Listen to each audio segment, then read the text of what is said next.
हा शॉर्ट कांद्याचा जो विषय आहे जरा वेळ लागला तरी लागू दे सभापती महोदय. दर दोन वर्षातून हा गोंधळ होतो साहेब.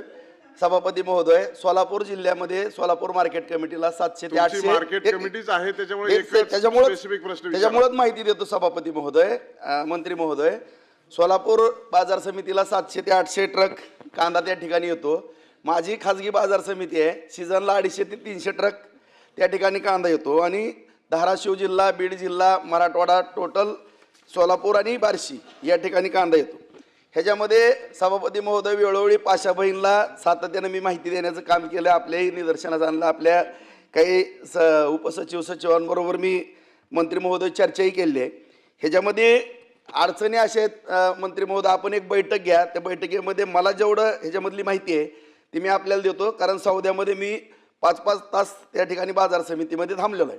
आणि निर्यातीच्या बाबतीमध्ये सातत्यानं आता बच्चू बहिणी जी बोललेले आहेत, वास्तव आहे की आपण जी निर्यातीला सातत्यानं अचानक बंदी आणतो, त्याच्यामुळं इतर देश आपल्यावरती जे अवलंबून होते त्यांनी पर्याय शोधलेले आहेत. पाकिस्तानमधून किंवा इतर ठिकाणी कांदा निर्माण करण्याचे किंवा कांदा सभापती डेव्हलप करू नका, अर्धा तास डेव्हलप झाला. फक्त मला 2-3 मिनिटं द्या, मी सगळं सविस्तर सांगतो. नंतर स्पेशल चर्चा ना कांद्यावर, आता नाही. तर या ठिकाणी मुद्दे 2-3 माझे प्रश्न आहेत सभापती महोदय.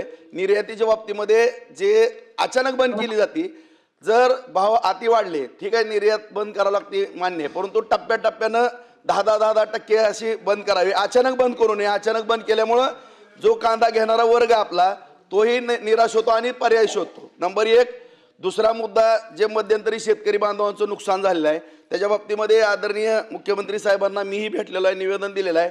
त्याकरता 5 रुपयाचं तरी कमीत कमी अनुदान त्या ठिकाणी ज्या कालखंडामध्ये नुकसान झालेलं आहे शेतकऱ्याचं, त्या बाबतीमध्ये द्यावं.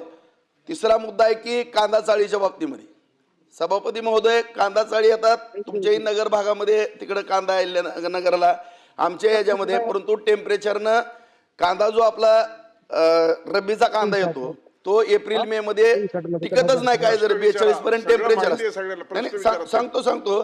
तर सभापती महोदय, त्याच्यावरती आपल्याला खर्च किती जरी आला, 800-700 कोटी जरी मंत्री महोदय म्हणले, किती जरी खर्च आला तरी त्याला आपल्याला पावडर बनविण्याचे प्रक्रिया उद्योग त्या ठिकाणी केल्याशिवाय कुठलाही पर्याय असणार नाही, असं माझं मत आहे. तर त्याकरता आपण केंद्र सरकारची मदत घेऊन प्रक्रिया उद्योग त्या ठिकाणी करावं. आणि कांदा चाळीच्या बाबतीमध्ये जे आपण छोटंसं अनुदान आहे त्याच्यामध्ये अनुदानामध्ये वाढ करावी, अशी माझी विनंती.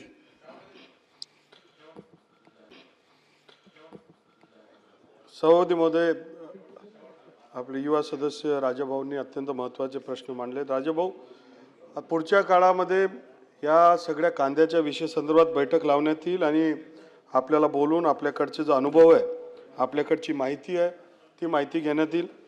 आपल्याकडे बरंच म्हणजे स्वतः तुम्ही प्रॅक्टिकली पाहिल्यामुळे त्याची माहिती आपल्याकडनं घेण्यात येईल. एक्सपोर्टच्या संदर्भात आपण अचानकपणे धोरण घेत नाही, पण आपल्याला माहिती आहे की महत्त्वाचं आपल्या देशातले लोक आहेत.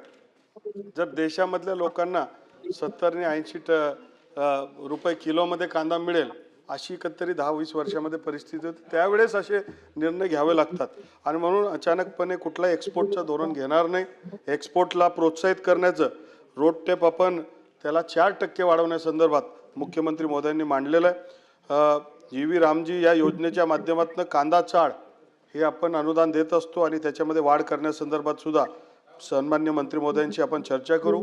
प्रक्रिया संदर्भात मी बोललोय, पुढच्या काळामध्ये लाखो टन ही प्रक्रियेवर आपण काम करणार आहे. प्रश्न क्रमांक 2, 9626. लोकशाही मराठी, ऐका, पहा, जागरूक रहा.